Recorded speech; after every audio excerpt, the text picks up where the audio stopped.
Hello बच्चों, स्वागत है हमारे यूट्यूब चैनल फिजिक्स विद के उत्तम में। और आज हम लोग 12th क्लास की फिजिक्स में वेव ऑप्टिक्स का लेक्चर नंबर 9 पढ़ने जा रहे हैं। और आज का टॉपिक है यंग का विकिरण संबंधी द्विरेखा चित्र का प्रयोग, यानी Young's double slit interference experiment. तो यंग ने व्यतिकरण की व्याख्या करने के लिए प्रयोग किया। व्यतिकरण क्या होता है ये हम लोग पिछले बार में डिटेल में पढ़ चुके हैं, ठीक है ना। तो उसको हम ये मान चल रहे हैं कि आपने वीडियो पिछला देख ली है और तब ये वीडियो देखें तो ज्यादा समझ में आएगा कि यंग ने व्यतिकरण के लिए क्या एक्सपेरिमेंट किया है, ठीक है। तो व्यतिकरण क्या होता है ये हम लोग जानते हैं। तो उसकी व्याख्या की है ये मान करके कि प्रकाश जो है वो तरंग रूप में चलता है। तो एक्सपेरिमेंट क्या है, थोड़ी इसकी थोड़ी एग्जाम में लिखनी पड़ेगी। वो क्या लिखेंगे हम लोग, ये प्रयोग सन 1801 ईस्वी में सर थॉमस नामक वैज्ञानिक ने प्रकाश के व्यतिकरण की व्याख्या करने के लिए किया था। ये प्रयोग प्रकाश के तरंग रूप को प्रदर्शित करता है।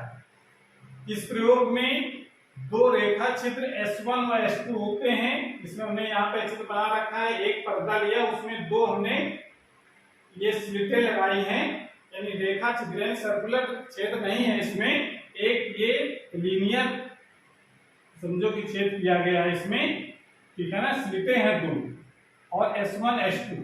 और उस पर जब हम एक्वानिक प्रकाश देखें, जो एक्सपेरिमेंट किया था एम्स ने, उन्होंने तो सफेद प्रकाश यूज किया था, ठीक है ना। लेकिन अगर हम मोनोक्रोमैटिक लाइट यानी एक्वानिक प्रकाश अगर यूज करते हैं तो जो व्यतिकरण रूप है वो बहुत बढ़िया से दिखाई पड़ता है। तो अगर हम एक्वानिक प्रकाश अगर डालते हैं तो इसके सामने रखा हुआ जो पर्दा है उसमें बहुत सारी हमको डार्क और ब्राइट पट्टियां दिखाई पड़ती हैं, जिनको फ्रिंज कहते हैं, ठीक है ना। तो ये पट्टियां दिख रही है कि डार्क फिर ब्राइट फिर डार्क फिर ब्राइट फिर डार्क फिर ब्राइट, इस तरीके से जो पट्टियां दिख रही हैं इसको कहा जाता है फ्रिंज। और ये जो पूरा जो ये समूह है पट्टियों का उसको कहा जाता है इंटरफेरेंस पैटर्न, यानी व्यतिकरण प्रतिरूप कहते हैं। तो इसकी व्याख्या ऐसे की है यंग्स ने कि जब हम पर्दे पर दो स्लिटों पर अगर प्रकाश डालते हैं तो सामने पर ये कई पट्टियां क्यों दिखाई पड़ती हैं। जैसा कि हम लोग जानते हैं कि ये गुण है प्रकाश का, एक महत्वपूर्ण गुण है कि प्रकाश सीधी रेखा में चलता है। तो अगर प्रकाश सीधी रेखा में चलता है तो जब हम प्रकाश डालें यहाँ पर, या मान लेते हैं प्रकाश डाल रहे हैं, एक प्रकाश अगर डालते हैं तो अगर प्रकाश सीधी रेखा में चलता तो प्रकाश सीधी चल करके यहाँ पर हमको दो पट्टियां दिखाई पड़ती जो प्रकाश इन जीरो से निकल पाता, ठीक है ना। जो स्लिटों से प्रकाश निकलता था यहाँ पर एक चमकीली पट्टी और इस वाले सामने यहाँ चमकीली पट्टी दिखाई पड़ती, पर ऐसा नहीं हुआ। देखा कि यहाँ पर कई हमको डार्क और ब्राइट पट्टियां दिखाई पड़ रही हैं। तो उनको व्याख्या करने के लिए माना कि नहीं, उन्होंने कहा कि प्रकाश तरंग रूप में चलता है, प्रकाश कणों के रूप में, कण के रूप में चलता तो प्रकाश सीधे चल करके यहाँ पहुंच जाता और हमको दो ब्राइट पट्टियां दिखाई पड़ती। पर यंग्स ने कहा कि प्रकाश तरंग रूप में चलता है तो तरंगे जहां समान कला मिलेगी, भाई एक तरंग यहाँ से चलेगी एक तरंग यहाँ से चलेगी। भाई प्रकाश जब चलता है तो वहां से द्वितीयक तरंगिकाएं निकलती हैं, तरंगिकाएं यहाँ से भी निकलेंगी यहाँ से भी निकलेंगी, और जहां दोनों तरंगिकाएं समान कला मिलेंगी वहां हमको ब्राइट पट्टी दिखाई पड़ेगी, ठीक है ना। और जहां विपरीत कला में मिलेंगी वहां पर हमको डार्क पट्टी दिखाई पड़ेगी, यानी वहां पर संपोषी व्यतिकरण होगा जहां पर समान कला में तरंगे मिलेंगी, ठीक है ना। और जहां विपरीत कला मिलेंगे वहां पर विनाशी व्यतिकरण होता है। ये हम लोग विनाशी और संपोषी व्यतिकरण पढ़ चुके हैं पहले वीडियो में, ठीक है ना। इसका मतलब है यहाँ से जो तरंगिकाएं निकलेंगी और यहाँ से तरंगिकाएं निकलेंगी, अगर दोनों समान कला मिल रही होंगी यानी वहां पर संपोषी व्यतिकरण हो रहा होगा, ठीक है। और तो वहां पर हमको ब्राइट पट्टी दिखाई पड़ेगी, और जहां पर यहाँ से निकलने वाली तरंगे विपरीत कला मिलेंगी वहां पर हमको विनाशी व्यतिकरण होगा, और वहां पर हमको दिखाई पड़ेंगे वहां पर डार्क पट्टी। तो इस तरीके से उन्होंने एक्सप्लेन किया, और ऐसा जो पैटर्न प्राप्त हुआ है उसको कहा उन्होंने व्यतिकरण प्रतिरूप प्राप्त होता है, ठीक है ना। तो इनकी फ्रिंज की चौड़ाई भी नापनी है, कितनी होगी इसका फार्मूला डेरिवेशन करना है, और इसकी कोणीय चौड़ाई क्या होती है ये भी हमको ज्ञात करना है, ठीक है ना। और इसकी पोजीशन बतानी है कि ये जो फ्रिंजें बन रही हैं वो पर्दे के सेंटर से कितनी दूर पर बनती है और कौन सी पट्टी बनेगी, डार्क बनेगी कि ब्राइट बनेगी, और उसकी पोजीशन भी हम लोग ज्ञात करेंगे।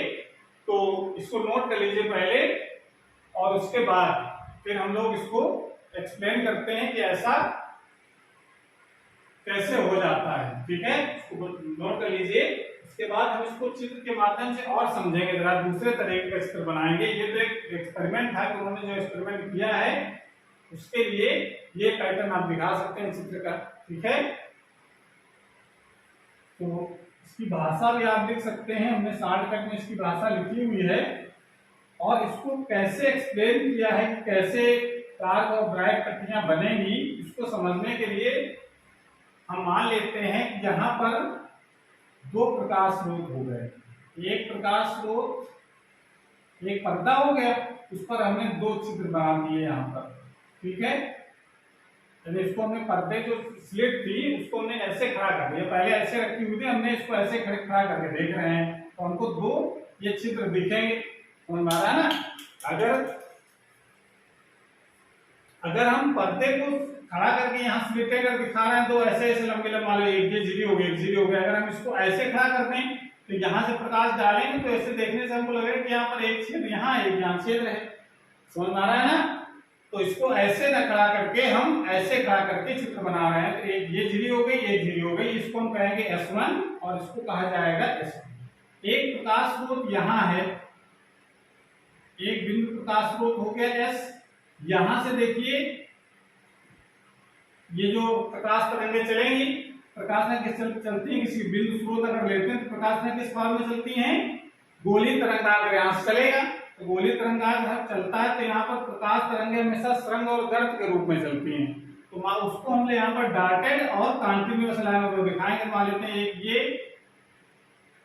इसको मान लेते हैं कि गर्त हो गया, एक सरंग को कंटिन्यूअस लाइनें दिखाएंगे। ऐसे करके यहाँ पर जो प्रकाश पहुंचता है, ऐसे सरंग और गर्त के रूप प्रकाश पहुंचेगा। मान लेते हैं ये सरंग है, ये गर्त है, डॉटेड को हमने गर्त बनाया है और इसको कंटिन्यूअस लाइन को सरंग। तो यहाँ जब पहुंचेगा तो यहाँ ये एक नए तरंग सूत्रकार बनेगा S1 S2। ठीक है ना? अब देखिए प्रश्न ये उठता है कि यंग्स ने दो चित्र बना के स्टूडेंट में दो यहाँ पर अलग अलग बल्ब क्यों नहीं लगा दिए? ठीक है ना? उसके लिए उन्होंने ये कहा गया कि वृत्तकर्ण के लिए, हमने पहले बताया था, वृत्तकर्ण के लिए जो तरंग स्रोत होने चाहिए, कैसे होने चाहिए, कोहेरेंट होने चाहिए। कोहेरेंट का मतलब उनके बीच जो कलांतर वो सदैव स्थिर होना चाहिए, और अगर समय के साथ कलांतर चेंज होता है तो वृत्तकर्ण प्रतिरूप स्थायी नहीं दिखाई पड़ता है। ठीक है ना? और तो ये तभी पॉसिबल है जब एक ही स्रोत को दो भागों में डिवाइड कर लिया जाए। दो अलग अलग स्रोतों से वृत्तकर्ण प्रतिरूप दिखना असंभव है, इसलिए एक ही प्रकाश स्रोत को दो भागों में डिवाइड किया गया है। ठीक है, यानी कला संबंध स्रोत बनाने के लिए ये काम किया गया। और यहाँ जब पहुंच करके यहाँ से फिर द्वितीयक तरंगिका निकलना शुरू होंगे, जो कि नए तरंग स्रोत का काम करेंगे। तो यहाँ से द्वितीयक तरंग वाले, तो ये यहाँ पर निकला एक सरंग, इसके बाद यहां से भी एक सरंग निकलेगा, फिर यहां से एक गर्त को डॉटेड लाइन दिखा दे रहे हैं, उसके बाद फिर यहां से भी गर्त, फिर सरंग। आप इस निकाल लेकर के आप इस तरीके से ड्रा कर सकते हैं, तो बढ़िया से चित्र दिख जाएगा। और उसके बाद फिर यहां से भी आपको दिखाना है एक सरंग, फिर गर्त, इसमें भी आपको गर्त दिखाना है,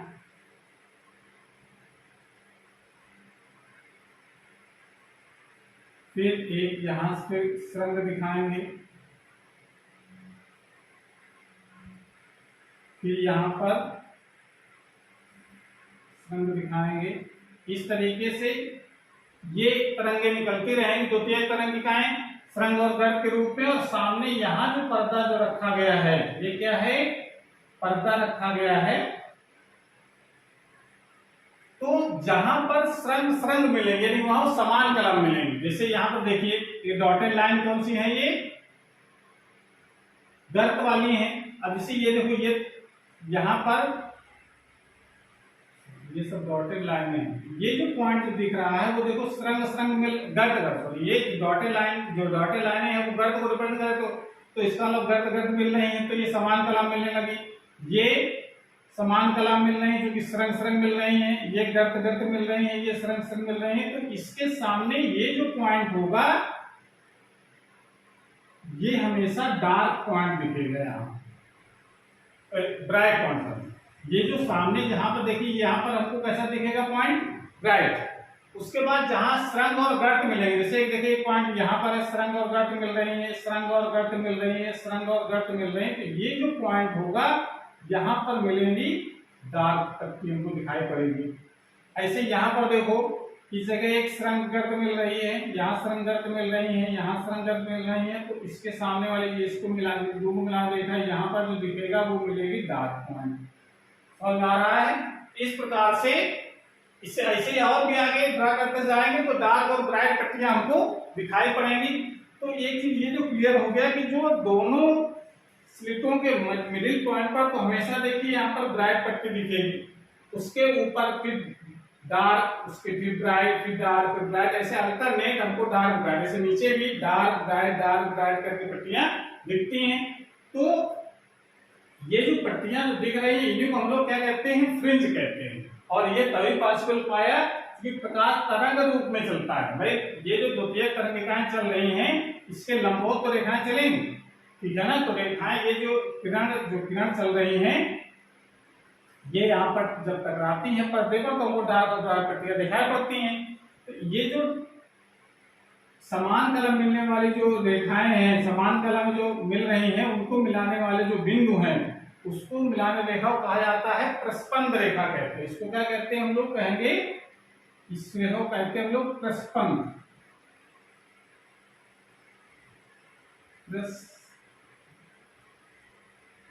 प्रस्पंद रेखा कहते हैं। और ये जो विपरीत कला में मिलने वाले बिंदु हैं इनको मिलाने रेखा को कहेंगे हम लोग निष्पंद रेखा, निष्पंद और प्रस्पंद रेखा कहते हैं, ठीक है ना। ये भी एक निष्पंद रेखा हो गई, ये प्रस्पंद हो गई। और भी जो समान कला मिलने वाले बिंदु हैं उनको मिलाने वाली रेखा होगी वो प्रस्पंद रेखा कहलाएगी।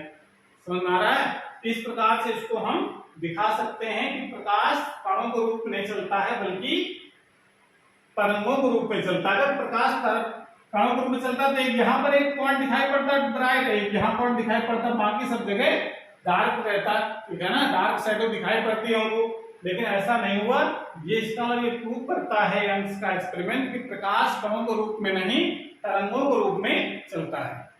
तो ये चित्र आप बना सकते हैं एग्जाम में कि यंग ने क्या एक्सपेरिमेंट किया है, तो बना लीजिए और ये भाषा लिख लें। उसके बाद फिर हम लोग इसका डेरिवेशन करेंगे। जो फ्रिंज बन रही हैं वो एक तो देखने से पता चल रहा है कि वो समान चौड़ाई की बनती है, ठीक है ना। तो इनकी चौड़ाई हम लोग ज्ञात करेंगे मैथमेटिकल रूप से कि समान बन रही है कि नहीं बन रही है, ठीक है। डार्क और ब्राइट, चाहे डार्क हो पट्टी चाहे ब्राइट हो, सबकी चौड़ाई से इसको बना लीजिए। और ये थोड़ा सा वीडियो बड़ा है, इसको पूरा एक साथ देखेंगे तो समझ में आएगा। आप भले उसको स्पीड बढ़ा करके देख लें तभी हम सब कुछ एक साथ समझा पाएंगे कि कहाँ पर ब्राइट बनेगी, कहाँ डार्क बनेगी, कितनी चौड़ाई होगी, कौन सी कोणी चौड़ाई होगी, ये सब एक साथ समझ में आएगा। तो वीडियो थोड़ा लंबा है, इसको धैर्य से देखें पूरे वीडियो को, तभी बिल्कुल एक एक पॉइंट समझ में आ जाएगा कि यंग्स का एक्सपेरिमेंट क्या है, ठीक है ना। नोट कर लीजिए इसको।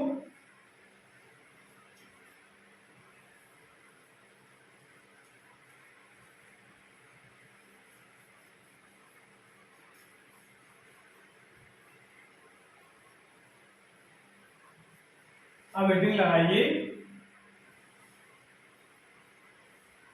फ्रिंज की चौड़ाई का व्यंजक।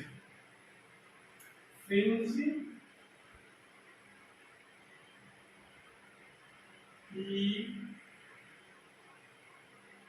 एग्जाम में बहुत पूछा जाता है, फ्रिंज की चौड़ाई का व्यंजक प्राप्त कीजिए।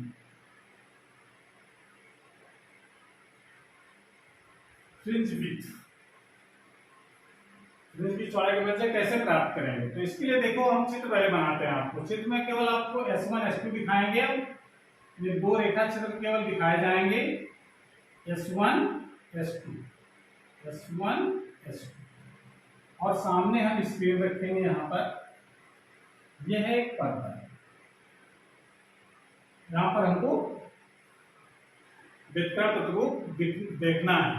इसके लिए मान लेते हैं जब इसका व्यंजक निकालेंगे के तो आएगा, तो ये जो स्लिटों के बीच की दूरी है ये मान लेते हैं d है। ये बहुत ही छोटी दूरी ली जाती है, मिलीमीटर की रेंज में होती है, ठीक है ना। इसमें होगी ये मिलीमीटर की रेंज में रहेगी d, ठीक है। और ये जो डिस्टेंस होगा, ये पर्दा जहां रखा गया है, ये डिस्टेंस रहता है हमेशा मीटर की रेंज में। ये पॉइंट आपको ध्यान रखना है। यानी मिलीमीटर तो समझते बहुत ही छोटा, और ये डी मीटर, यानी कह सकते हैं कि जो डिस्टेंस है S1 S2 की, ये लगभग इसकी 1000 गुना छोटी है। यानी कह सकते हैं कि ये जो डिस्टेंस है d, ये इस डिस्टेंस का 1000 गुना बड़ा है। यानी 1000 गुना बड़ी ये दूरी होती है पर्दे की। और जब हम यहाँ से प्रकाश किरण चलेगी और एक यहाँ से प्रकाश किरण चलेगी, दो प्रकाश किरण चलेंगी। इसके लिए हम मान लेते हैं इसका जो सेंटर पॉइंट होगा, इसका जो मिडिल पॉइंट है, ये मान लेते हैं C है S1 S2 का, और ये मान लेते हैं O है। और ये तो क्लियर है कि जब एक प्रकाश किरण चलेंगी तो एक प्रकाश किरण अगर यहां से चलेगी ऐसे, और एक प्रकाश किरण यहां से चलेगी, दोनों प्रकाश किरणें अगर चलेंगी तो इन दोनों किरणों के बीच में पथांतर कितना होगा। देखिए, जो समकोशी व्यतिकरण होता है या विनाशी व्यतिकरण होता है, वो डिपेंड करता है दोनों किरणों के पथांतर पर, ठीक है ना। और ये जानते हैं, लेकिन एक पॉइंट ध्यान रखना है कि समकोशी व्यतिकरण के लिए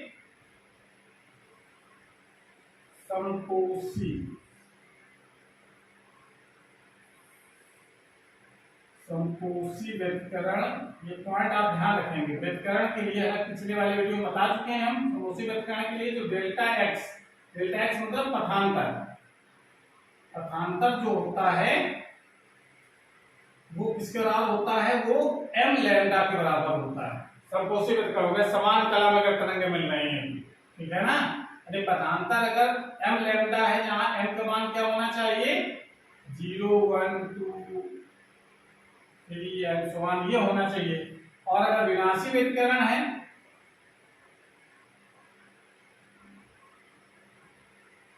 विनाशी व्यतिकरण अगर है,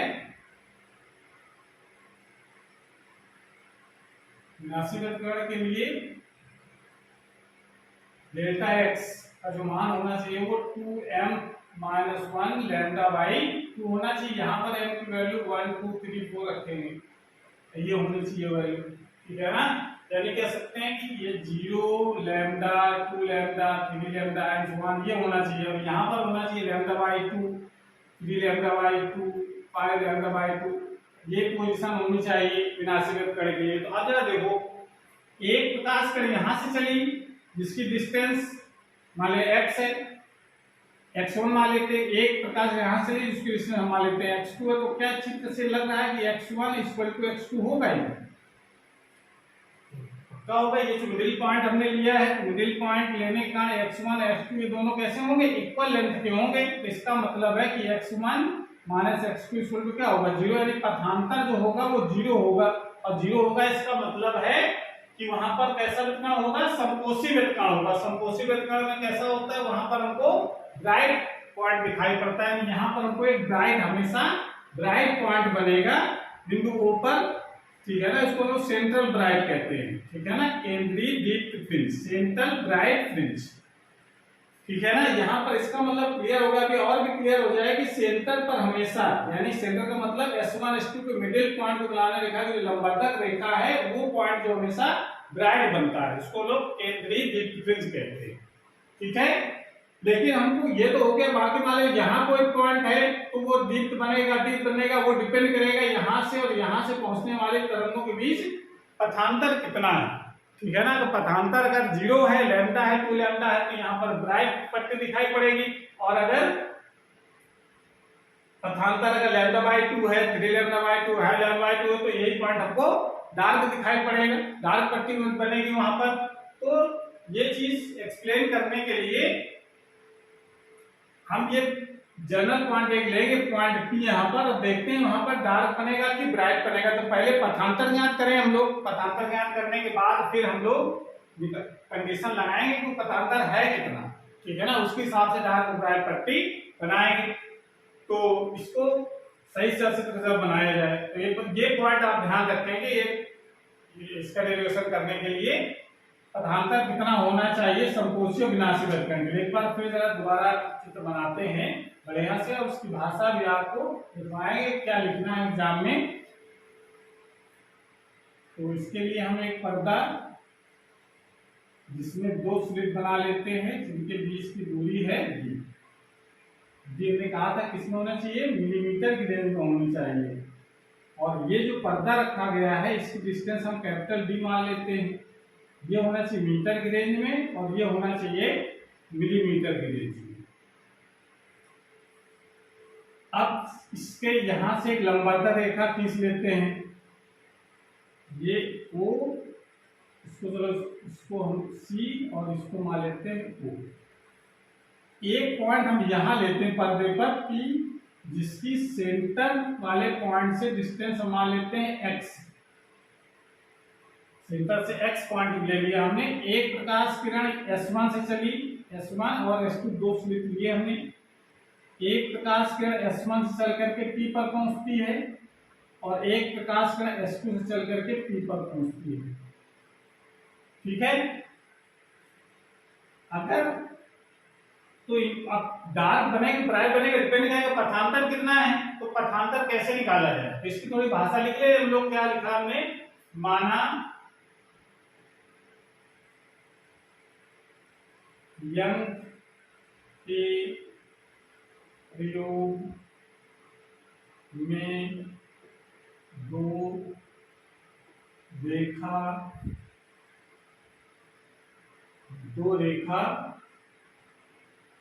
छिद्रों S1 व S2 के बीच की दूरी स्मॉल d है, ठीक है। जब इस पर या इसको लिख सकते हैं d है, इससे कैपिटल D दूरी पर एक पर्दा रखा है। ये क्या है, पर्दा रखा गया है यहाँ, जो पर्दा रखा है। जब रेखा छिद्रों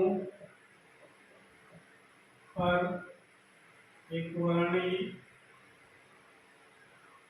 प्रकाश मतलब इसमें एक ही कलर, ठीक है। सोडियम लैंप से डाला जब प्रकाश डाला जाता है, सोडियम लैंप से एक वर्णीय प्रकाश उत्सर्जित करता है। तो जब रेखा छिद्रों पर एक वर्णीय प्रकाश डाला जाता है तो पर्दे पर दीप्त व अदीप्त पट्टियां दिखाई पड़ती हैं, ठीक है ना। दीप्ति और दो पट्टियां दिखाई पड़ती हैं। माना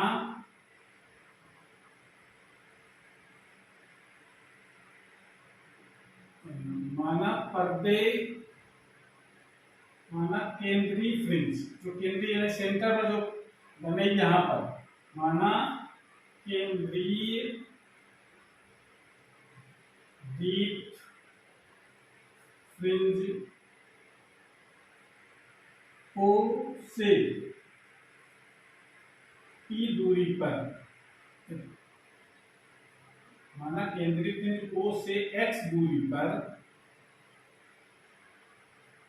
एक फ्रिंज P बनती है, ये मान लिया हमने, ठीक है। माना केंद्रीय फ्रिंज O से x दूरी पर एक फ्रिंज होती है, फ्रिंज डार्क बने ब्राइट बने वो पथांतर डिपेंड करेगा, तो पथांतर कितना होगा बनती है S1 व S2 से चलकर बिंदु P पर पहुंचने वाली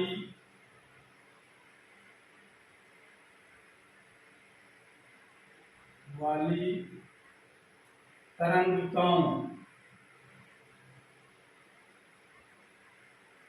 के बीच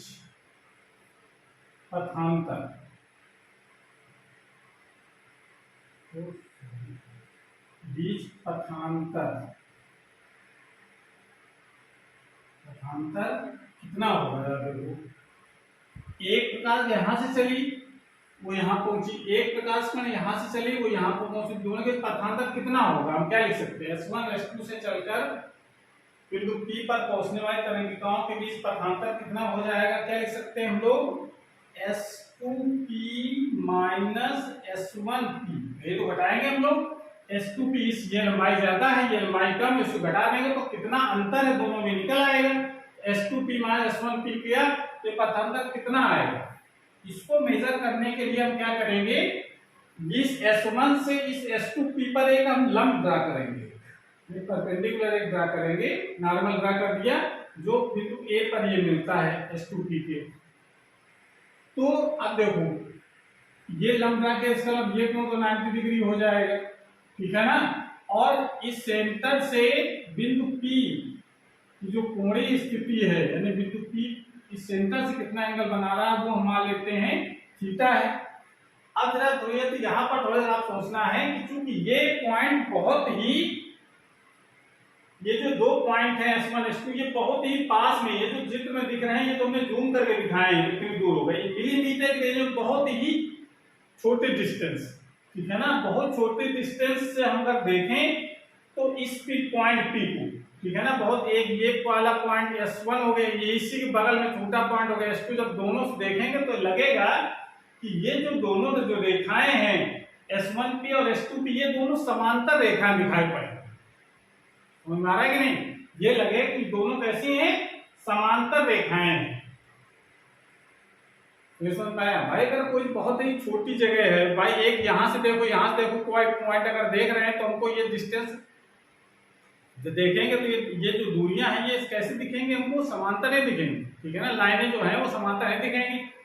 अगर दोनों बहुत पास में पॉइंट हो जाएंगे, बिल्कुल एक ये पॉइंट उसी बगल में दूसरा पॉइंट, क्योंकि बहुत ही सूक्ष्म और उससे 1000 गुना डिस्टेंस ही ज्यादा दूर होता है, तो हम ये कह सकते हैं ये जो लाइन है S1P और ये CP और S2P और ये CO ये बहुत ये मान चलो ये लगभग पैरेलल हो जाती है, समझ आ रहा है कि नहीं, मतलब ये आप देखोगे ये जो बहुत ही छोटी डिस्टेंस देखोगे तो ये रेखाएं हमको सब कैसे दिखेंगी समांतर, तो समांतर जब दिखेंगे तो अगर हम इसके समांतर एक लाइन अगर खींचते हैं इस रेखा के समांतर, तो अगर ये सब समांतर हैं, ये लाइन सब समांतर है, इसका मतलब है कि ये अगर थीटा तो ये कोण भी थीटा हो जाएगा कि नहीं हो जाएगा, ये जब कोण थीटा हो जाएगा ये तो ए लिखा है, तो ये अगर कोण थीटा है तो ये कोण कितना बचेगा 90 माइनस थीटा, तो ये एंगल पूरा 90 है उसमें से थीटा निकल गया तो ये 90 माइनस थीटा बचेगा ये,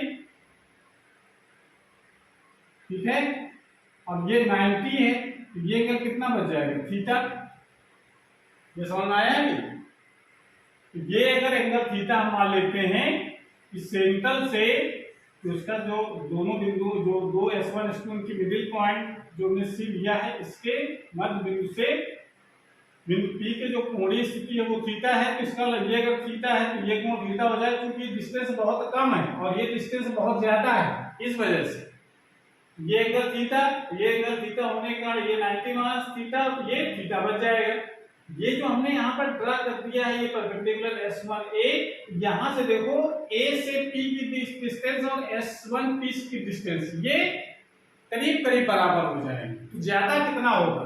S2A ज्यादा जो होगा वो अंतर निकालेंगे किसके बराबर आ जाएगा? S2A के बराबर आ जाएगा। अंतर होगा वो किसके बराबर होगा? S2A के बराबर। अब मेन का हमारा एक S2A का मान कितना होगा ये ज्ञात कर लें। समझ आया?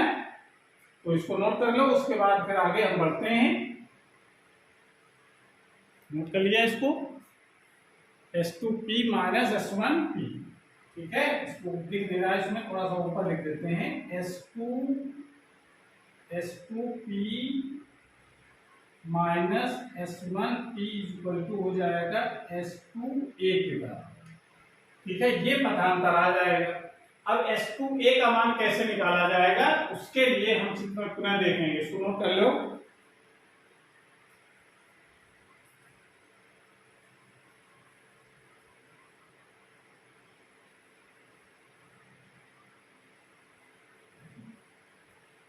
अब हम लोग गणित लगाएंगे इसमें, और हम जानते हैं कि एक समरूप त्रिभुज की प्रॉपर्टी होती है कि अगर दो समकोण त्रिभुज हैं, और दो समकोण त्रिभुज में ये तो है कि दो समकोण त्रिभुज हों, इसका मतलब दो कोण, दोनों में से एक एक कोण तो 90 डिग्री का होगा ही।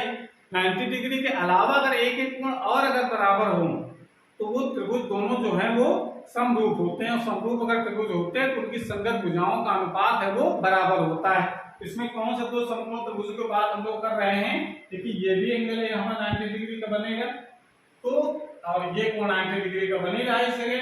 तो समकोण त्रिभुज कौन से हैं? समकोण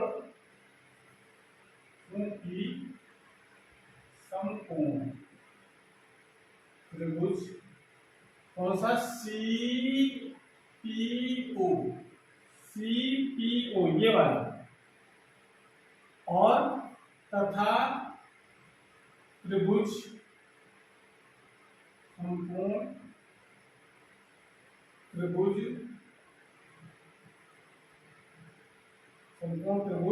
S1 S2P S1 S2A ये कैसे हैं? समरूप।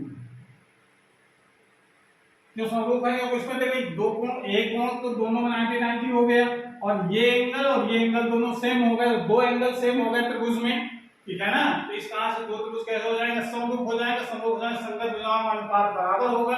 तो संगत भुजा कौन से ले लिए हम लोग? थीटा के सामने वाले, मान ले तो पहले इस त्रिभुज को ले रहे हैं छोटे वाले को, तो इसके थीटा के सामने वाली भुजा S2A ये तुमको निकालना है, बटे इसकी दूसरे त्रिभुज की संगत भुजा, तो थीटा के सामने वाले भुजा कौन सी हो जाएगी? OP इज इक्वल टू, समझ आ रहा है? उसके बाद दूसरी हम 90 डिग्री के सामने वाली भुजा ले लें। 90 के सामने भुजा त्रिभुज वाली कौन सी है? S1 S2, और इसके 90 के सामने भुजा कौन सी हो जाएगी? CP, ये वैल्यू हो जाएगी। अब यहां पर कंडीशन में फिर लगाना है, क्योंकि जो D की वैल्यू है ये वेरी वेरी लेस देन है कैपिटल D की, ठीक है ना। ये तो मान चले रहे हैं कि जो स्लिटों के बीच की जो दूरी है वो बहुत छोटी मिलीमीटर रेंज में होती है, ठीक है ना। तो जो बहुत छोटी होने के कारण हम ये यहाँ पर इंडक्शन लेंगे, बहुत छोटी होने के कारण ये जो दूरी CP जो ले रहे हैं उसको लगभग हम ले सकते हैं CO के बाद। ये कंडीशन यहाँ पर लागू करनी है।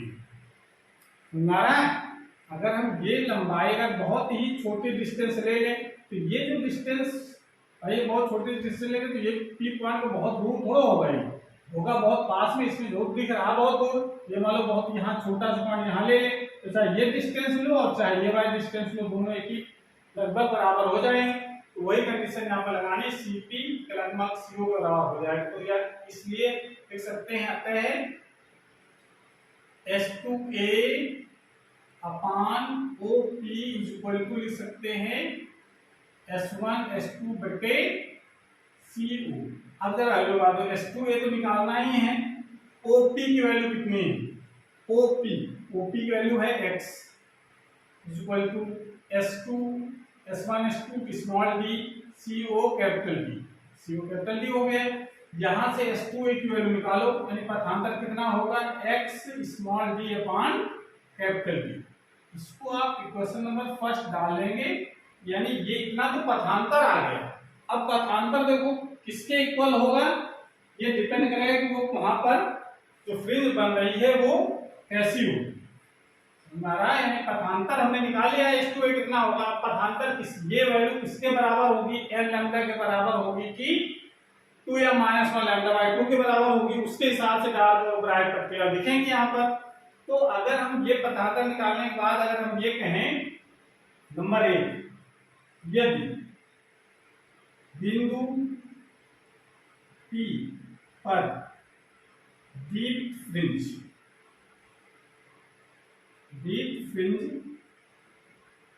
बनती है, ठीक है ना, एक फ्रिंज बनती है अर्थात संपोषी व्यतिकरण हो रहा है, संपोषी व्यतिकरण के लिए दिन बने, इसका मतलब है कैसा व्यतिकरण होगा, वहां पर संपोषी व्यतिकरण होगा। संपोषी व्यतिकरण के लिए जो पथांतर होगा, तो पथांतर हम लोगों ने निकाला है, तो पता कितना निकला है S2A, वो किसके बराबर होगा, m लैम्डा के बराबर होगा, जहां m इज इक्वल टू लिखेंगे 0 1 1 2 3 एंड सो ऑन। ये होगा कि नहीं, तो आप जरा इसको नोट कर लो, नोट कर लिया। और ये जो पथांतर है इसको आप ध्यान रखेंगे, पथांतर जो हम लोग निकाला है S2A की वैल्यू है वो है XB अपॉन कैपिटल D की वैल्यू, इसको ज्यादा ध्यान रखेंगे।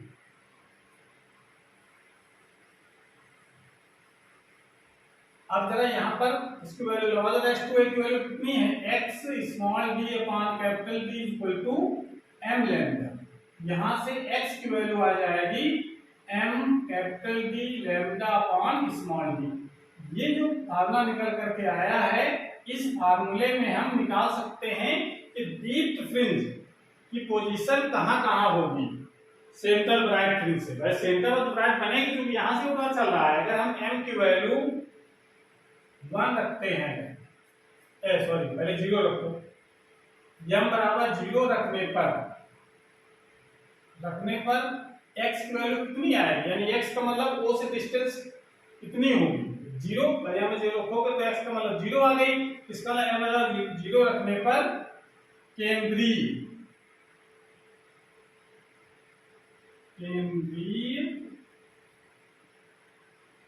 दीप्त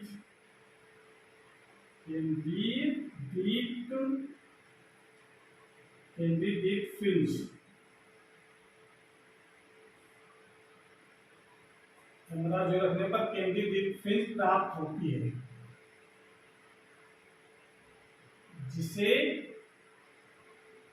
इसको हम पहली दीप्त फ्रिंज नहीं कहेंगे, इसको हम पहली दीप्त फ्रिंज नहीं कहेंगे, जिसे हम शून्य क्रम की फ्रिंज कहते हैं, शून्य क्रम की फ्रिंज कहते हैं। ये बात समझ आ गई। अगर m बराबर 0 रखोगे तो वैसे भी पता चला कि यहाँ से चलने वाले प्रकाश किरणें और यहाँ चलने वाले प्रकाश दोनों के बीच जो पथांतर होगा वो 0 होगा। पथांतर 0 का मतलब संपोषी व्यतिकरण, संपोषी व्यतिकरण वहां पर ब्राइट फ्रिंज। इसका मतलब क्लियर हो गया कि सेंटर पॉइंट पर हमेशा, सेंटर पॉइंट मतलब क्या हो गया, S1 S2 के मध्य बिंदु से एक अभिलंब अगर पर्दे पर ड्रा करें तो वो जो पॉइंट कहलाएगा वो सेंटर पॉइंट कहलाता है पर्दे का, और वो हमेशा कैसे बनता है, ब्राइट फ्रिंज बनती है। रखने पर केंद्रीय दीप्त फ्रिंज प्राप्त होती है, जिसे शून्य क्रम की फ्रिंज कहते हैं। इसी प्रकार m बराबर 1 रखोगे तो पहली दीप्त फ्रिंज, 2 रखोगे दूसरी, 3 रखोगे तीसरी, 4 रखोगे चौथी। रखने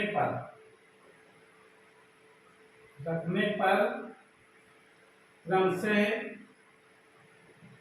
प्रथम, द्वितीय, तृतीय and so on deep fringe प्राप्त होगी। तो अगर पहली रखोगे तो कहां पर प्राप्त होगी, m बराबर 1 रखो इसमें, तो m बराबर 1 रखोगे तो d लैम्डा अपॉन d आएगा, यानी पहली जो डीप फ्रिंज बनेगी वो यहां पर बनेगी डीप फ्रिंज, ये जिसकी डिस्टेंस यहां से यहां तक क्या होगी, d लैम्डा अपॉन d, समझ आ रहा है ना, ये यहां से यहां तक की जो डिस्टेंस होगी वो d लैम्डा अपॉन d होगी। दूसरी जो डीप फ्रिंज बनेगी वो 2d लैम्डा अपॉन d हो जाएगी, ये डिस्टेंस होगी यहां से यहां तक 2d लैम्डा अपॉन d, ये d लैम्डा अपॉन d आएगी और ये हो जाएगी 2d लैम्डा अपॉन d। ऐसे तीसरी चौथी पांचवी करके बनती जाएंगे ना, अंडरस्टैंड हो जाएगा, तो इसमें ज्यादा लिखने की जरूरत नहीं, आपको केवल आपको फील लाने की जरूरत है कि जो d आया वो कहां तक की डिस्टेंस है, ठीक है।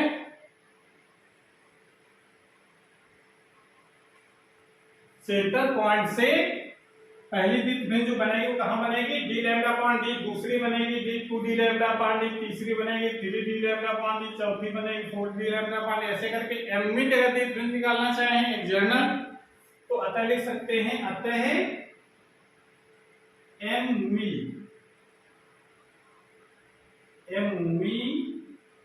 डीप फ्रिंज की केंद्रीय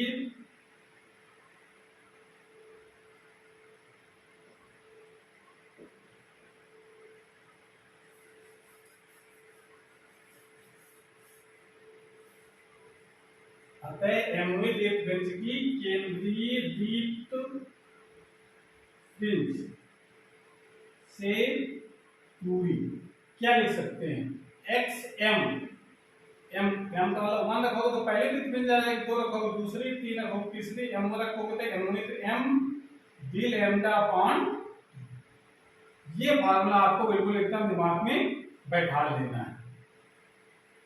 ये तो एक जनरल फार्मूला था, ठीक है ना, इसमें अब हमको उसको स्पेशल निकाल दिया है कि mवी डीप फ्रिंज के लिए क्या हो जाएगा, xm, फार्मूला तो वही है, केवल सिंपल चेंज कर दिया हमने, xm m d lambda upon d। इससे m बराबर 1 रखो तो पहली डीप फ्रिंज, 0 रखोगे तो शून्य क्रम के, उसको हम पहली डीप फ्रिंज नहीं कहेंगे, ठीक है ना। m बराबर 1 रखने से पहली डीप फ्रिंज, 2 रखोगे दूसरी, 3 रखोगे तीसरी, चौथी रखोगे चौथी डीप फ्रिंज, ऐसे करके आता रहेगा, m रखोगे तो mवी डीप फ्रिंज आ जाएगी, ठीक है ना। ये फार्मूला दिमाग पर रखना है। उसके बाद इसको नोट कर लो, उसके बाद हम लोग ये मान लेते हैं, तो माना बिंदु P पर डी फ्रिंज मान रही है, अगर अभिन्न बनती तो पथांतर कितना होता, उसको नोट करो पहले।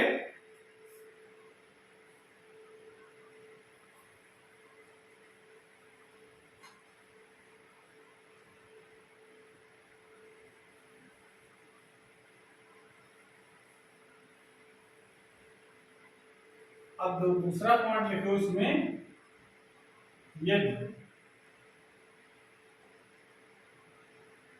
बिंदु P पर अधिक मतलब डार्क फ्रिंज बनती है तो तब क्या होगा, यानी तो मतलब वहां पर कौन सा व्यतिकरण होगा, विनाशी व्यतिकरण। तो विनाशी व्यतिकरण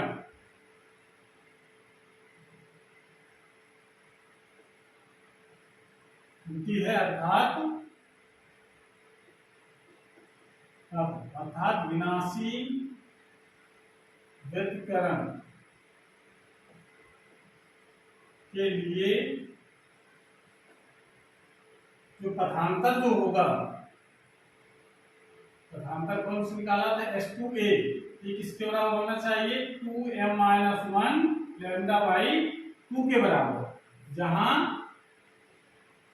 m का मान अब यहाँ पर 1 2 3 एंड सो ऑन ये रखेंगे, यानी लैम्डा बाई 2 3 लैम्डा बाई 2 ये आएगा वैल्यू रखने से। तो S2A की वैल्यू कितनी है, x small d upon capital D equal to हो जाएगा 2m-1 लैम्डा बाई 2, यहां से x की वैल्यू निकालो तो 2m-1 capital D lambda upon 2 small d, ये फार्मूला आ गया। अब जरा इसमें अगर m बराबर 1 रखोगे, यानी m बराबर 1 रखोगे तो पहली दीर्घ फ्रिंज, 2 रखोगे दूसरी अदीर्घ फ्रिंज, जितने हैं एम बनाए इसमें पहले अदीर्घ, 2 रखोगे दूसरी अदीर्घ, 3 रखोगे तीसरे अदीर्घ रखने पर क्रमशः प्रथम, द्वितीय, तृतीय एंड सो ऑन अदीर्घ फ्रिंज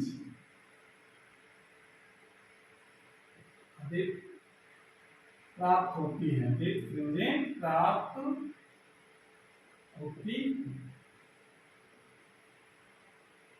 ठीक है, आगे अर्थात ये लिख सकते हैं, अगर मान लो इसी तरह से पहले दूसरी तीसरी निकालो तो एमवी निकालना होगा, अर्थात एमवी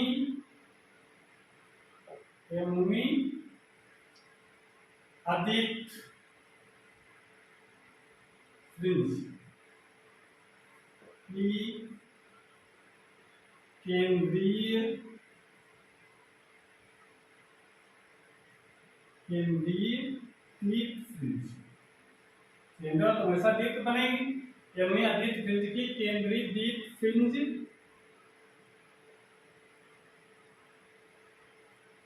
की दूरी xm, ये फार्मूला बन जाएगा 2m - 1 capital D upon small D in small capital D lambda upon 2 small D. ये जो फार्मूला आपको दिमाग में रखना है, समझ में आ गया। अगर अदीर्घ फ्रिंज की स्थितियां ज्ञात करनी है कि कहाँ कहाँ बनेगी, तो पहली अदीर्घ फ्रिंज बनेगी m बराबर 1 रखने से, यानी लैम्डा अपॉन 2d आ जाएगा, d लैम्डा अपॉन 2d आ जाएगा, 2 रखोगे यहाँ पर, 2 दूनी 4, 3 lambda 3d lambda upon 2d आ जाएगा, 5 लैम्डा अपॉन 2d आ जाएगा। तो ये क्रम आता रहेगा, पहले दूसरी तीसरी चौथी अदीर्घ फ्रिंज की अगर निकालना है कि सेंटर से कितनी दूर बने, समझ आ रहा है। इस प्रकार से हम ये स्थितियां निकाल सकते हैं कि सेंटर ब्राइट फ्रिंज से कहां पर अदीर्घ बनेगी और कहां पर दीर्घ बनेगी। ठीक है, अब जरा बात करेंगे हम लोग कि उसकी चौड़ाई कितनी है। ठीक है, चौड़ाई प्राप्त करने के लिए ध्यान दो, नोट कर लो उसको पहले।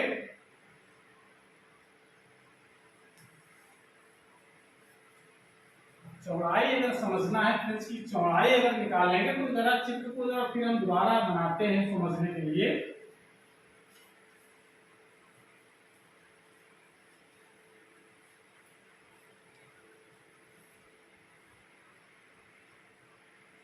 देखो इसमें क्या था, दो ये +1 +2 दो सिलते हो गए हमारे पास, और ये पर्दा हो गया, और ये तो पक्का पता चल गया कि इसके सेंटर पर हमेशा ब्राइट फ्रिंज बनेगी। यहाँ पर तो ब्राइट बनेगी ही, उसके बाद यहाँ पर ब्राइट की जगह तो चलो ब्राइट बन गई, ये वाली फ्रिंज जो ब्राइट हो गई है, उसके बाद फिर डार्क बनेगी, यहाँ पर अल्टरनेट डार्क ब्राइट बनती हैं, ये डार्क, उसके बाद फिर ब्राइट, फिर डार्क बनेगी, फिर यहाँ पर ब्राइट, उसके बाद फिर यहाँ पर डार्क, उसके बाद फिर ये ब्राइट, उसके बाद फिर डार्क। ऐसे हमको डार्क और ब्राइट पट्टियां दिखाई पड़ती हैं। ठीक है, फिर यहाँ पर ब्राइट, फिर डार्क, पूरा पर्दा रखा होगा, इस तरीके से यहाँ पर डार्क और ब्राइट हमको अल्टरनेट पट्टियां दिखाई से नीचे दिखाई पड़ेंगी। अब जरा ध्यान दो, मान लेते हैं इसकी चौड़ाई निकालना है, ये कितनी चौड़ाई होगी। तो अब ये कौन सी क्रम की है, मान लीजिए इसके साथ एक ये सेंटर ब्राइट छोड़ दो, पहली डार्क, दूसरी डार्क, तीसरी डार्क, चौथी डार्क, पांचवी डार्क, ऐसे मान लेते हैं बहुत सारी आगे बनी हुई हैं। ऐसे ये पहली ब्राइट, ये तो सेंटर पर ब्राइट फ्रिंज हो गई, पहली ब्राइट, दूसरी ब्राइट, तीसरी ब्राइट, चौथी ब्राइट, ये ब्राइट फ्रिंजें हो गई। अगर हमको कहा जाए कि ब्राइट ये चौड़ाई निकालनी है, तो ये चौड़ाई कैसे निकलेगी, हम टोटल यहाँ की डिस्टेंस, यानी ये जो ब्राइट जो डार्क वाली जो फ्रिंज बनी है, ये इसकी डिस्टेंस हम लोग जानते हैं, निकाल सकते हैं वाले से 1 2 3 4 चौथी वाली है ये, ठीक है ना। तो चौथी ब्राइट फ्रिंज की डिस्टेंस निकाल लें, और ये पांचवी चौथी डार्क फ्रिंज, 1 2 3 4 चौथी डार्क फ्रिंज की दूरी निकालें, सेंटर से कितनी है, ठीक है ना। और उसके बाद ये जो पांचवी डार्क वाली है उसकी डिस्टेंस में घटा दें, यानी ये टोटल डिस्टेंस, यानी अगर ये डिस्टेंस यानी ये कह सकते हैं कि इसको हम x4 मान लें और ax5 मान लें, ठीक है ना। तो x5 माइनस x4 कर दें तो ये वाली फ्रिंज की चौड़ाई निकल आई कितनी है, समझ में आ रहा है कि नहीं भाई। ये अगर हमको ये चौथी में से पांचवी से चौथी घटा दें, या चौथी में से तीसरी घटा दें, तीसरी में से दूसरी घटा दें, तो ये चौड़ाई निकल आई कितनी है, ठीक है ना। उसी प्रकार से अगर डार्क निकालनी है तो डार्क वाले में ये डार्क निकालनी, तो ये वाली जो फ्रिंज है, यानी 1 2 3 तीसरी ब्राइट फ्रिंज में अगर चौथी ब्राइट फ्रिंज की डिस्टेंस घटा देते हैं तो ये डार्क फ्रिंज की डिस्टेंस निकल आएगी, समझ में आ रहा है ना। यानी तीसरी वाले में तीसरी ब्राइट फ्रिंज की डिस्टेंस है, उसमें हम चौथी ब्राइट फ्रिंज की डिस्टेंस को घटा दें तो ये वाली डिस्टेंस कितनी निकल आएगी। तो हम चौथी में से मतलब ज्यादा में से कम वाले घटा देंगे, तो अगर जनरल पॉइंट निकालें हम कहें कि m प्लस 1वीं ब्राइट फ्रिंज की डिस्टेंस में अगर हम mवीं ब्राइट फ्रिंज की डिस्टेंस को घटा देते हैं तो डार्क फ्रिंज की डिस्टेंस आ जाती है।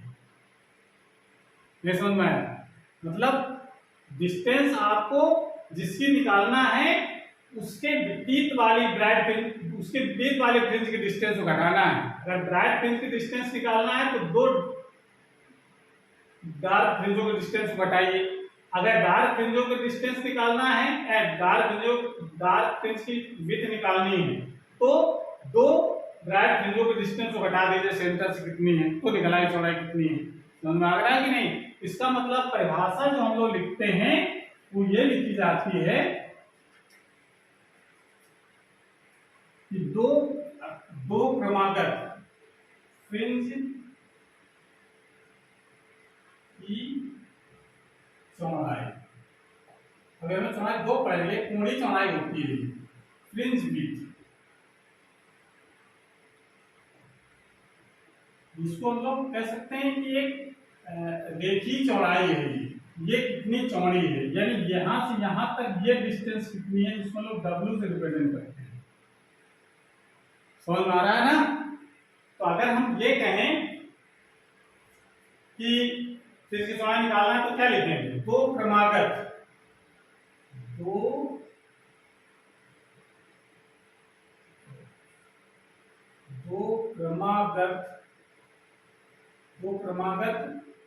दीप्त अथवा दो क्रमागत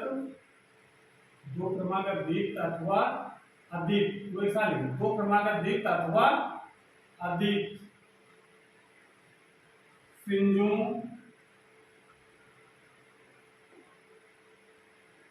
के बीच की दूरी को फ्रिंज की चौड़ाई कैपिटल W से रिप्रेजेंट करते हैं, कहते हैं। ये लिख सकते हैं इसकी परिभाषा, दो क्रमागत दीप्त अथवा अदीप्त फ्रिंजों के बीच की दूरी को फ्रिंज की चौड़ाई कहते हैं। तो फ्रिंज की चौड़ाई अगर निकालना चाहें तो हम लोग क्या लिखेंगे, देखो जरा, इसमें लिख सकते हैं केंद्रीय फ्रिंज से, केंद्रीय फ्रिंज से अगर हम ये निकालना चाहें, डीप फ्रिंज की अगर चौड़ाई निकालना चाहते हैं, डीप फ्रिंज की चौड़ाई, डीप फ्रिंज की अगर चौड़ाई निकालेंगे तो कैसे क्या लिखा जाएगा, ठीक है। इस चीज को ध्यान समझना है, डीप फ्रिंज की चौड़ाई W बना लेंगे केंद्रीय फ्रिंज से m+1वीं अधिक केंद्रीय फ्रिंज से m+1वीं अधिक फ्रिंज की दूरी माइनस केंद्रीय फ्रिंज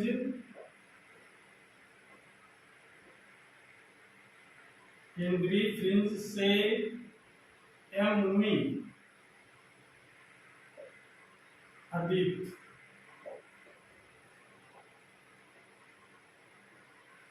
फ्रिंज की दूरी।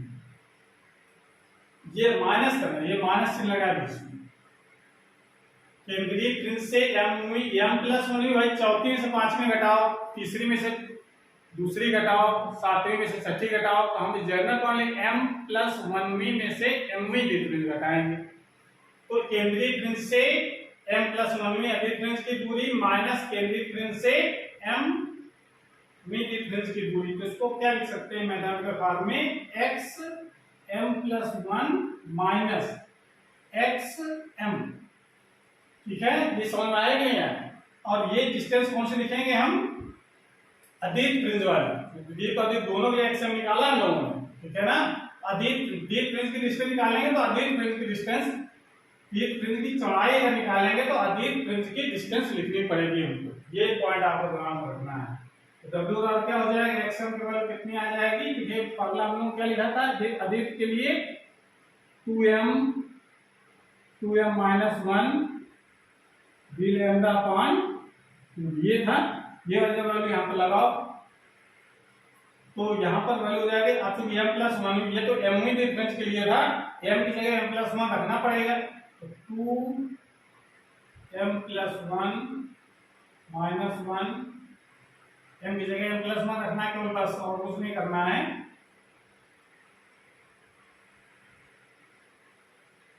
माइनस इसमें तो आप ये लिख सकते हैं सीधे mवीं फ्रिंज की दूरी तो यह है,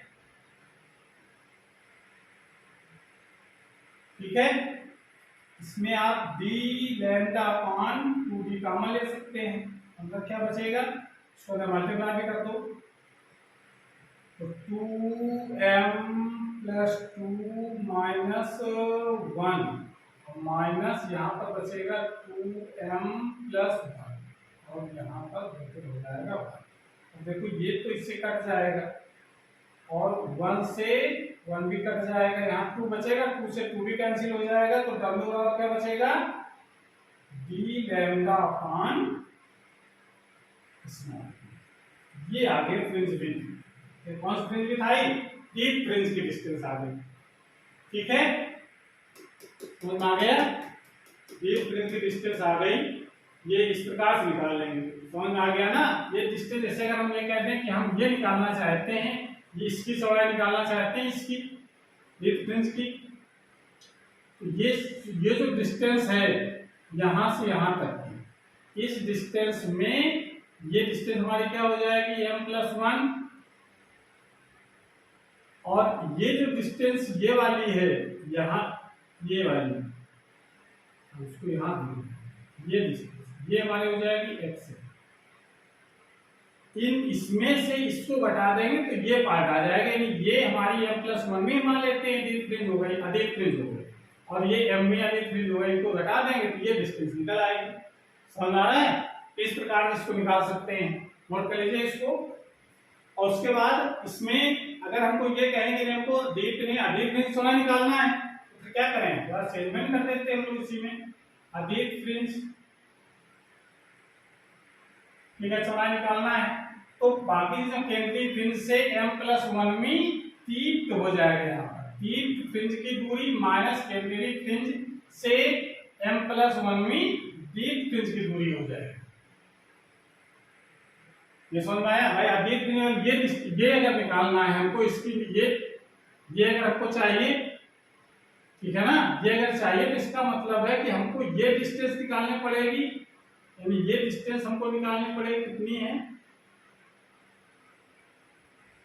हमारा ये डिस्टेंस कितनी है, यानी ये वाली जो डिस्टेंस है, ये वाली, ये तो हमारे मान लेते हैं m+1 में डिफरेंस है, और उसमें से ये वाली, ये जो दूसरी वाली है यानी m में डिफरेंस हटा दे तो ये डिस्टेंस आ जाएगी, यानी ये डिस्टेंस में से कितनी घटा, ये डिस्टेंस में से ये डिस्टेंस घटा दो, समझ में आ रहा है। तो ये पार्टिकल है कितना है, तो ये डिस्टेंस कौन सी है, डीप फ्रिंजों की है, वही डीप फ्रिंज की दूरी माइनस केंद्रीय फ्रिंज से एम में फ्रिंज, क्या करेंगे, ये तो चीज वही रहेगी। अब यहाँ पर हमको चेंज करना पड़ जाएगा, तो अधिक डी फार्मूला क्या होता है, यहाँ पर M D lambda upon D होता है, तो यहाँ से चेंजमेंट आएगा, और चेंजमेंट क्या आ जाएगा, इधर देखो यहाँ पर m+1 लिखा है तो m की जगह m+1 लगा दो, m+1 D lambda upon D, D lambda upon, अभी यहाँ पर डी, ठीक है, और minus m D lambda upon D, इसको सॉल्व करोगे तो आ जाएगा M D lambda upon D को कॉमन ले लीजिए, अंदर बचेगा m+1 -1 माइनस m से m कैंसिल, ठीक है, ये कैंसिल हो जाएगा तो W इक्वल टू क्या आ जाएगा, capital D upon lambda upon small d। ये देखिए इसमें फ्रिंज वही आ गई, डार्क वाले निकालें या ब्राइट वाले निकालें, ठीक है ना, दोनों की जो फ्रिंज विड्थ है वो सेम है, इससे पता चल रहा है कि डार्क और ब्राइट फ्रिंजों की जो चौड़ाई है वो सेम होती है। तो आप लिख सकते हैं, अर्थात पॉइंट आप लिखा जा सकता है यहाँ से, अर्थात डीप व अदीप,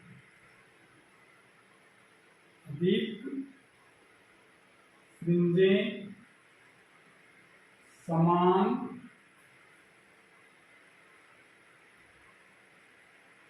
चौड़ाई की बनती, ये पॉइंट क्लियर हो गया, समान चौड़ाई की बनती है, ठीक है ना, तो ये इसकी चौड़ाई आ गई, देखिए चौड़ाई कितनी है, समझ में आ रहा है, यानी चौड़ाई का मतलब ये पार्ट जो है, ये जो चौड़ाई है ये कितनी है, ये सब W, चाहे डीप हो चाहे अधिक हो, इसका मान है डी लैम्डा अपॉन डी, जिसका जो मान है वो डिपेंड करता है, इस पर डिपेंड कर रहा है, देखिए चौड़ाई, ये स्लिट और पर्दे के बीच की दूरी पर डिपेंड करता है, दूरी जितनी ज्यादा होगी फ्रिंज की चौड़ाई उतनी ही ज्यादा, स्लिटों की जो डिस्टेंस है, दो स्लिट होंगे, डिस्टेंस अगर जितनी कम होगी चौड़ाई उतनी ही ज्यादा होगी, तरंगाई जितना ज्यादा होगा फ्रिंज विड्थ की चौड़ाई उतनी ही ज्यादा होगी, समझ में आ रहा ना, तरंगाई ज्यादा, बड़े तरंगाई का अगर प्रकाश यूज करेंगे तो चौड़ाई उतनी ही ज्यादा आती है, जैसे लाल रंग का तरंगाई अगर यूज करें तो लाल रंग तरंगाई सबसे ज्यादा होती है, तो लाल रंग के लिए फ्रिंज विड्थ जो है वो सबसे ज्यादा प्राप्त होगी, ठीक है ना, बैंगनी रंग का यूज करेंगे तो फ्रिंज विड्थ होगी लेकिन बहुत कम होगी, उसकी चौड़ाई बहुत कम होगी, फ्रिंजें कम चौड़े दिखाई देंगी। इस प्रकार जैसे अगर कहा जाता है एग्जाम में आ जाता है, कभी अगर पूरे हम एक्सपेरिमेंट को जल में डुबा दें तो बताएं उसकी फ्रिंज की चौड़ाई पर क्या प्रभाव पड़ेगा, पहले हम हवा में देख रहे हैं फ्रिंजों को, ठीक है ना, तब उसकी चौड़ाई दिखाई जो दे रही है उसको, उसी पूरे सिस्टम को यानी पूरे एक्सपेरिमेंट को अगर हम पूरे ऑपरेटर्स को अगर हम जल में डुबा दें तो बताइए अब चौड़ाई क्या हो जाएगी, पहले से बढ़ जाएगी घट जाएगी।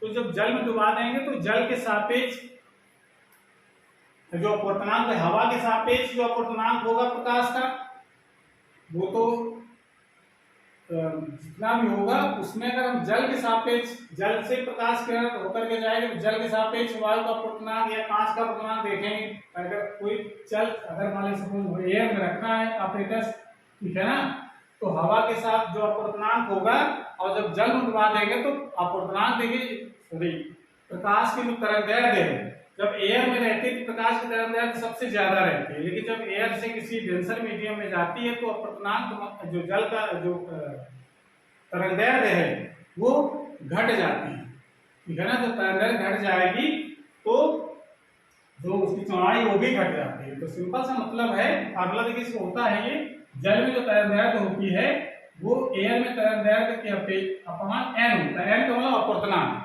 तो इसका मतलब ये ध्यान रखना है कि n जो अपवर्तनांक होता है वो तो हमेशा जो है 1 से अधिक होता है, ठीक है ना, इसलिए जो n w का जो मान होगा वो लेस देन इसका मान हो जाएगा। यानी जल में जो तरंगदैर्घ्य होगी वो कम हो जाएगी वायु की अपेक्षा प्रकाश की। इस कारण से तरंगदैर्घ्य कम होने के कारण उसकी जो चौड़ाई है किरणों की वो भी कम हो जाती है। तो जल में अगर डुबा देते हैं ऑपरेटर्स को तो उसकी जो फ्रिंजें बनती है उसकी चौड़ाई घट जाती है। ठीक है, इस तरीके से आप इसमें एक्सप्लेन कर सकते हैं। अब ये आता है इसमें कि इसके एंगुलर विड्थ कितनी होती है। ठीक है ना, ये तो हो गई इसकी रेखीय चौड़ाई की बात हो गई। तो हेडिंग लगाइए, इसको नोट कर लीजिए और हेडिंग लगाएंगे फ्रिंज की कोणीय चौड़ाई। फ्रिंज की कोणीय चौड़ाई की क्या होती है कोणीय चौड़ाई, पहले तो ये हम लोग जान लें।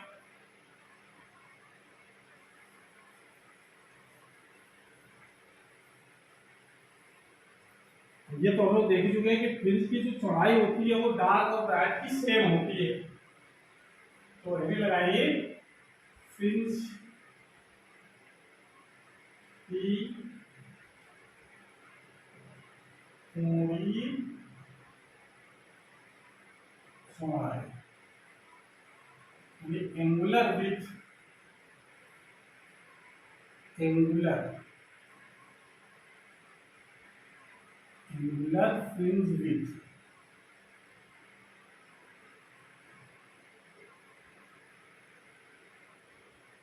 एंगुलर फ्रिंज विड्थ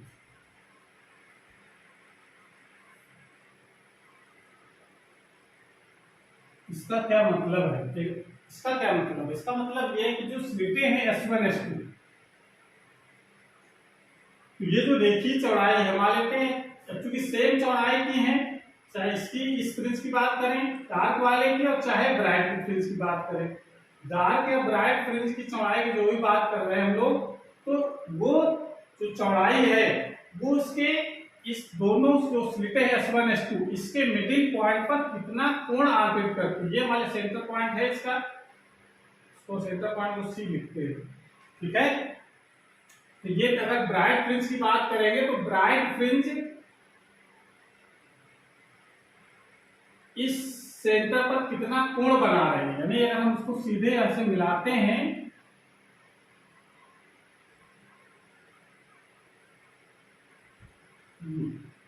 ये कोण कितना बनेगा, ये कहलाती है फ्रिंज विड्थ। ये तो डार्क फ्रिंज की कोणीय विड्थ हो गई, ठीक है ना, कोणीय चौड़ाई हो गई। अगर ब्राइट की बात करेंगे तो ब्राइट फ्रिंज को ये सिर्फ मिला दो ऐसे, क्योंकि दोनों सबकी चौड़ाई सेम है तो कोणीय चौड़ाई भी सेम है। ये समझ में आया? ये सब समान चौड़ाई की जब बन रही हैं तो सबको अगर हम सबके सिरों को अगर हम यहाँ सेंटर से मिलाएंगे तो सब बराबर कोण बनाएंगे। तो इसका मतलब है कि सबकी कोणीय चौड़ाई तो सेम आएगी। ठीक है ना, तो ये कोण कितना होगा ये हमको ज्ञात करना है। तो फ्रिंज की चौड़ाई चाहे डार्क की निकालें चाहे ब्राइट की निकालें वो दोनों की सेम आती है। तो आप इसमें क्या कह सकते हैं, कैसे निकाला जाएगा? ये एंगल हम लोग क्या मान के चल रहे थे, थीटा। अब ये कौन से एंगल की बात करेंगे हम लोग? ये जो फ्रिंज हमारी बनी हुई है ये इसकी ये जो डिस्टेंस है यहां तक, ये इसको हम लोग क्या मान, और इसके ऊपर तो एक बनी होगी राइट। ये डिस्टेंस अगर xm मान लेते हैं तो इसके ऊपर वाले क्या मानना पड़ेगा, ये डिस्टेंस xm+1 लेना पड़ेगा। और ये कौन सी है, ब्राइट फ्रिंज है ये हमारी। अगर हम m में दी फ्रिंज माने इसको तो इसके आगे वाले को m+1 में दी फ्रिंज माननी पड़ेगी। तो ये जो एंगल जो बना हुआ है ये वाला, ये x यानी m में दी फ्रिंज के लिए एंगल है, और ये जो एंगल बना हुआ है वो xm+1 के लिए एंगल बना है। ये समझ में आ रहा है भाई? ये जो एंगल है ये तो इसकी चौड़ाई हो गई, इसकी रेखीय चौड़ाई w है। ये वाली को हम मान लेते हैं, अब वो 10वीं हो सकती तो ये 11वीं होगी, ये अगर 12वीं होगी तो ये 13वीं होगी। तो कुछ देर ये m माना तो इसके आगे वाले को m+1 भी मानना पड़ेगा। और ये कौन सी है, ब्राइट वाली है। तो ब्राइट फ्रिंज के लिए जो एंगल है वो mv ब्राइट फ्रिंज के लिए एंगल थीटा m मान लिया और m+1 थीटा मान लिया। अब दोनों घटाओगे तो ये एंगल निकलेगा थीटा है। तो इसको कैसे लिखेंगे हम लोग, कोणीय विड्थ फ्रिंज, कोणीय फ्रिंज, कोणीय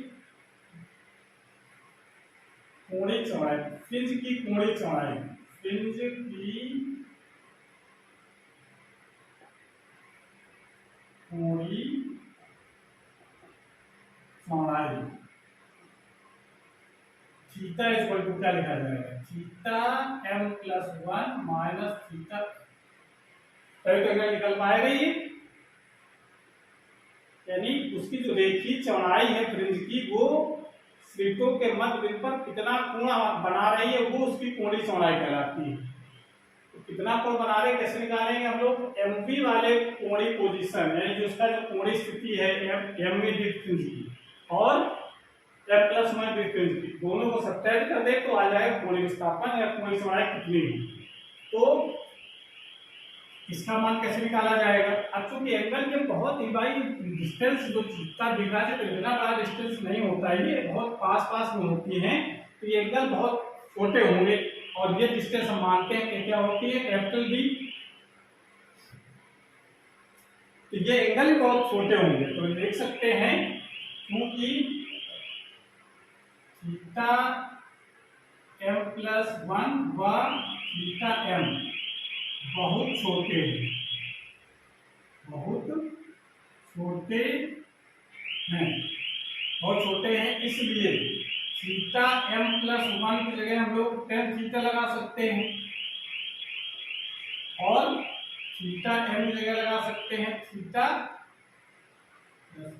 थीटा m, मतलब tan थीटा tan और ऐड किया जा सकता है अगर एंगल बहुत कम होता है तो यहाँ से tan थीटा लगाओगे तो लंब बटे आधार, तो लंब बटे आधार करोगे तो कितना हो जाएगा X M plus 1 upon D, ये भाई ये जो थीटा एम प्लस 1 है पूरी डिस्टेंस यहाँ से यहाँ तक को हम लगा दें, ठीक है ना, तो एम प्लस 1 अपॉन डी हो जाएगा ये लंब बटे आधार, इसमें भी लगा देते हैं तो ये हो जाएगा X M upon capital D हो जाएगा ये वैल्यू जरा यहाँ पर लगाओ, थीटा कितना हो गया, थीटा इक्वल टू हो जाएगा ये वैल्यू जरा पुट करो यहाँ पर X M plus 1 upon D minus X M upon D, X M value लगाओ जरा ये दीर्घ लगाओ चाहे दीर्घ कुछ फर्क नहीं पड़ता क्योंकि दोनों चौड़ाई सेम है, दीर्घ वाला लगा दो तो आसान रहेगा थोड़ा।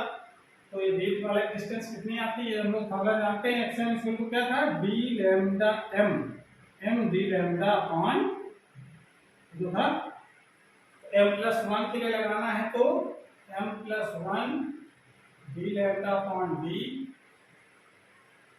D lambda upon D upon minus M D lambda upon D upon D, ये हो जाएगा।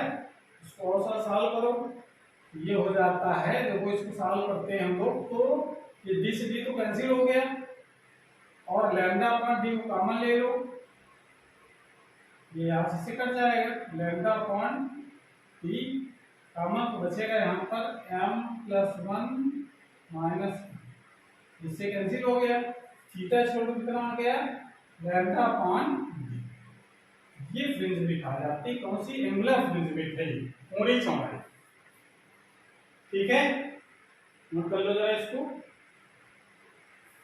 और इसको और अगर हम आगे बढ़ना चाहें तो इसमें एक फार्मूला हम और बना सकते हैं, इसको थोड़ा सा और ऊपर लिखो, इधर लिख देते हैं, चलो डी थीटा इक्वल टू क्या आ जाएगा लैम्डा अपॉन स्मॉल,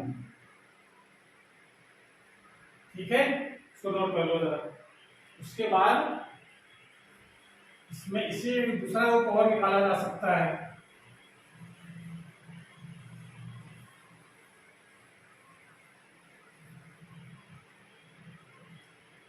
क्योंकि जानते हैं W इक्वल टू होता है डी लैम्डा अपॉन डी रेखीय फ्रिंज विड्थ W, यहां से अगर हम निकाला लैम्डा अपॉन डी अगर निकाल लें तो लैम्डा अपॉन डी कितना हो जाएगा W अपॉन कैपिटल डी, और लैम्डा अपॉन डी किसका होता है थीटा इक्वल टू, इसका मतलब थीटा इक्वल टू हो सकता है lambda upon D equal to capital W upon capital, ये फार्मूले से हम लोग कोणीय चौड़ाई ज्ञात कर सकते हैं। तरंगायत पता है, सिद्धों के बीच की दूरी पता है तो theta square lambda upon D, उसकी रेखीय चौड़ाई पता है और प्रत्येक बीच की दूरी पता है तो डब्ल्यू अपॉन डी।